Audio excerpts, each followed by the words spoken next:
Assalamualaikum warahmatullahi wabarakatuh. Selamat pagi anak-anak. Pada pertemuan kali ini, Bu akan melanjutkan materi kemarin mengenai sistem peredaran darah pada manusia. Tapi untuk hari ini kita akan membahas tentang gangguan atau kelainan pada sistem peredaran darah pada manusia dan upaya penanggulangannya. Terdapat beberapa penyakit karena adanya gangguan sistem peredaran darah pada manusia. Yang pertama, jantung koroner. Penyakit jantung koroner ini merupakan penyakit yang bisa menyebabkan kematian. Banyak sekali angka kematian karena terserang penyakit ini. Sebesar 1,5% atau 15 dari 1000 penduduk menderita penyakit jantung koroner.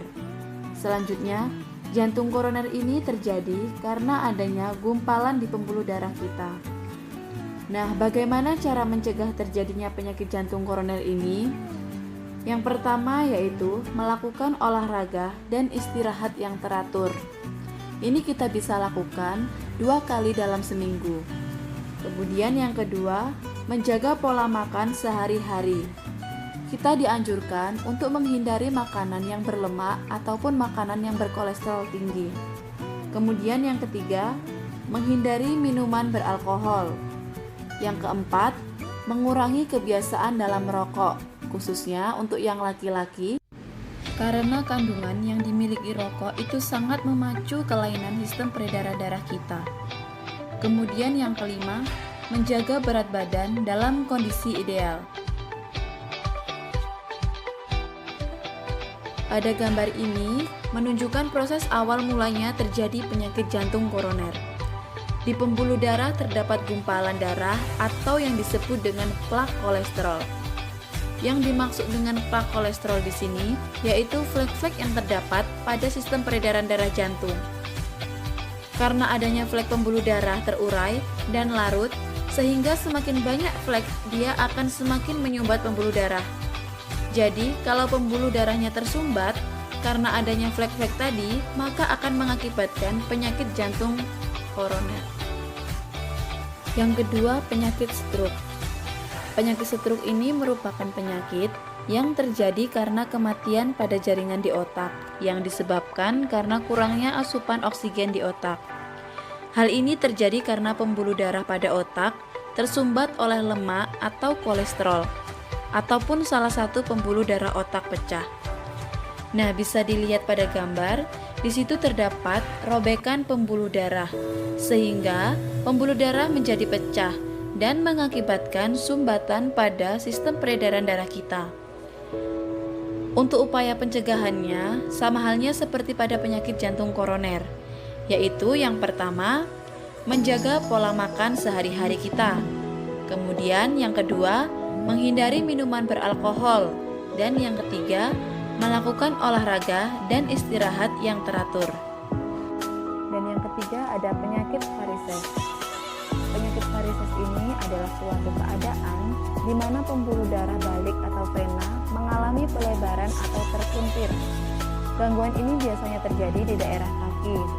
Cara pencegahannya sendiri yaitu yang pertama, hindari berdiri atau duduk dalam waktu yang lama dan usahakan untuk bergerak tiap 30 menit. Kemudian yang kedua, hindari menggunakan sepatu hak tinggi untuk jangka waktu yang lama. Dan yang ketiga, mengkonsumsi makanan tinggi serat dan rendah garam. Yang keempat, berolahraga secara teratur. Yang keempat, penyakit anemia. Penyakit anemia ini merupakan gangguan yang disebabkan karena kekurangan hemoglobin atau kekurangan sel darah merah. Efek yang ditimbulkan jika kekurangan darah merah yaitu seperti pucat, lemas, pusing, dan lesu. Dan biasanya anemia ini lebih sering terjadi pada anak perempuan pada saat dia menstruasi. Bisa dilihat pada gambar, terdapat perbedaan untuk orang yang terkena anemia dan pada orang normal. Untuk gambar yang terkena anemia, terlihat jelas bahwa warnanya menjadi lebih pucat. Sedangkan untuk yang normal, warna kulitnya biasa saja. Jadi untuk yang perempuan, anemia ini terjadi pada saat Anda mengalami menstruasi. Saat terjadinya menstruasi, tubuh akan kehilangan darah dengan jumlah yang sangat besar, yaitu 50-80 ml dan zat besi sebesar 30-50 mg. Oleh karena itu, agar kita terhindar dari penyakit anemia ini, sebaiknya selama masa menstruasi dianjurkan untuk kita mengkonsumsi makanan yang mengandung zat besi dan mengkonsumsi makanan yang bergizi, dan jika diperlukan mengkonsumsi suplemen penambah zat besi. Yang terakhir ada hipertensi dan hipotensi. Hipertensi disebut juga tekanan darah tinggi. Terjadi jika tekanan darah di atas 120/80 mm. Gejala penderita hipertensi ini antara lain sakit kepala, kelelahan, pusing, pendarahan dari hidung, mual, muntah, dan sesak nafas. Hipertensi dapat disebabkan karena arteriosklerosis atau pengerasan pembuluh darah. Juga bisa karena obesitas, kurangnya olahraga, stres, dan mengkonsumsi minuman beralkohol atau yang banyak mengandung garam, lemak, dan kolesterol. Cara mengatasi hipertensi ini yaitu yang pertama, harus menurunkan berat badan kita. Kemudian, hindari mengkonsumsi minuman yang beralkohol. Hindari kebiasaan merokok dan hindari faktor-faktor yang dapat menyebabkan stres. Berbeda dengan hipertensi ini terjadi apabila tekanan darah kurang dari 120/80 mm.